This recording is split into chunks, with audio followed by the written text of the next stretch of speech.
माता पार्वती बहुत ही गुस्से में थी और भगवान भोलेनाथ की आने की प्रतीक्षा कर रही थी। शाम को भगवान शिव लौटे तो उन्होंने माता पार्वती को गुस्से में देखा।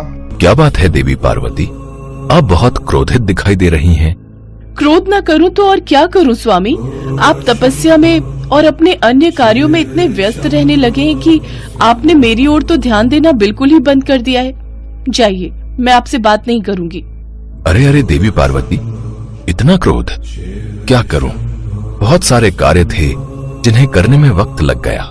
पर स्वामी, आपने मुझसे विवाह किया है, आपको मुझे भी तो वक्त देना चाहिए, पर आप बिल्कुल भी समय नहीं देते हैं। आपको पता है ना, मैंने प्रातःकाल आपको क्या कहा था कि आप मुझे भ्रमण के लिए लेकर जाएंगे, पर आपने वो वादा पूरा नहीं किया। आज नहीं, पिछले कई दिनों से मैं आपको ये बात कह रही हूँ कि मुझे भ्रमण पर जाना है। अच्छा ठीक है, कल तो मुझे बहुत जरूरी कार्य खत्म करने, उसके पश्चात चलते हैं। अच्छा कुछ बनाया है, बहुत जोरों की भूख लग रही है। मुझे पता था बात घुमा फिराकर कल और परसों पर ही आ जाएगी। मैं तो बस चूल्हा चौका ही निपटाती रह जाऊंगी, आप मुझे कहीं घुमाने नहीं ले जाओगे, ये बात मैं अच्छे से जानती हूँ। अब मैं कुछ नहीं बना रही खाने पीने का, मैं मायके जा रही हूँ। अपने आप बनाओ और खाओ। जब आप मेरी परवाह नहीं करते तो मैं क्यों आपकी परवाह करूँ। गणेश और कार्तिकेय का भी भोजन बना देना, आखिर पता तो चले आपको मेरी कितनी कमी महसूस होती है। क्या तुम मायके जा रही हो? अरे पार्वती, ऐसा मत करो, तुम जानती हो तुम्हारे बिना मैं अधूरा हूँ। मैं ये सब चूल्हा चौका, घर गृहस्थी कैसे संभालूंगा, ये सब मेरे बस की बात नहीं है।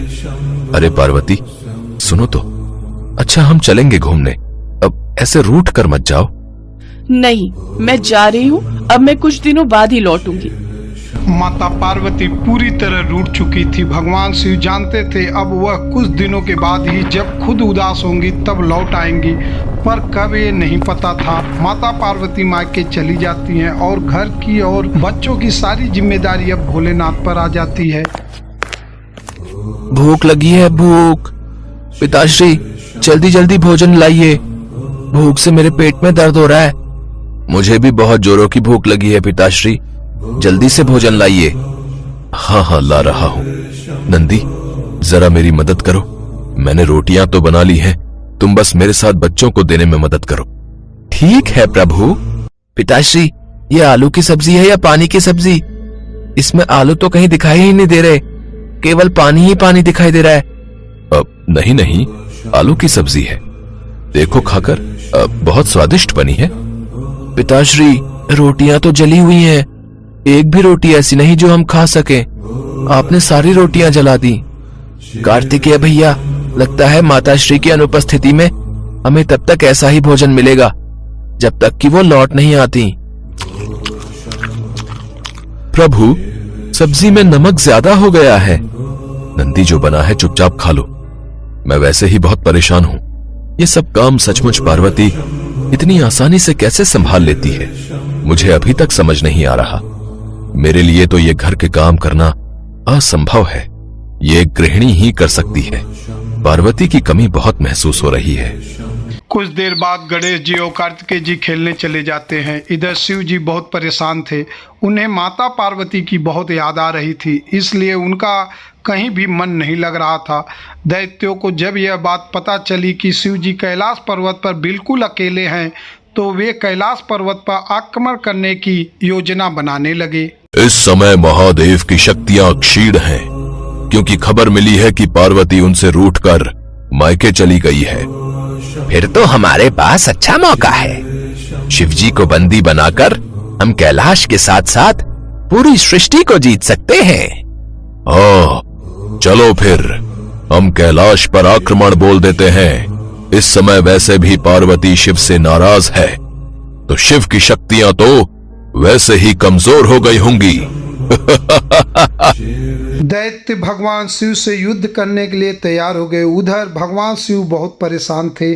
देवी पार्वती, तुम रूठकर मायके चली गई हो, तुम्हारे बिना कैलाश बिल्कुल सूना हो गया है, तुम्हारे बिना सब कुछ अधूरा है। मैं भी तुम्हारे बिना बहुत अधूरा हूं, लौट आओ पार्वती। गणेश और कार्तिकेय भी तुम्हें बहुत याद कर रहे हैं और मुझे भी तुम्हारी बहुत याद आ रही है। गणेश और कार्तिकेय हनुमान के घर से खेल कर आएंगे तो उन्हें भूख लगेगी। उनके लिए कुछ खाने का बना लेता हूँ। शिव जी बच्चों के लिए भोजन बनाने लगे। दैत्य सब कुछ देख रहे थे। मौका अच्छा है, चलो कैलाश पर आक्रमण कर दो और शिव को बंदी बना लो। आक्रमण! तभी माता पार्वती आ जाती हैं। स्वामी कहाँ हो? ये देखो, मैं कुछ दिनों के लिए मायके क्या चली गई। आपने घर पर ध्यान देना बिल्कुल छोड़ दिया। क्या करूं पार्वती, तुम्हारे बिना मैं अधूरा हूं। तुम चली जाती हो तो मेरी शक्तियां भी क्षीण हो जाती हैं, इसलिए मुझसे कभी भी रूठ कर मत जाना। स्वामी अब मैं रूठ कर कभी भी मायके नहीं जाऊंगी। मुझे पता है ये दैत्य इसी प्रतीक्षा में रहते हैं कि कब शिव और शक्ति अलग हो और ये कैलाश पर हमला करें। इनका कोई भरोसा नहीं। मेरे पीछे से ये मेरा इतना सुंदर घर तोड़ फोड़ देंगे। स्वामी चलिए, आज हम इन्हें सबक सिखाई देते हैं। भागो भागो, नहीं तो ये हम सबको मार देंगे। भगवान शिव और माता पार्वती को एक साथ देखकर दैत्य घबरा गए और वापस दैत्य लोग भाग गए। माता पार्वती जोर से हंसी। उनको हंसता देख शिव जी भी हंसे।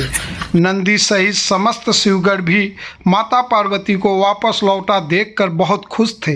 गणेश जी और कार्तिकेय जी भी वापस लौट आए। माता पार्वती को देखकर वे भी बहुत खुश हुए। एक बार फिर से पूरा कैलाश खुशियों से झूमने लगा।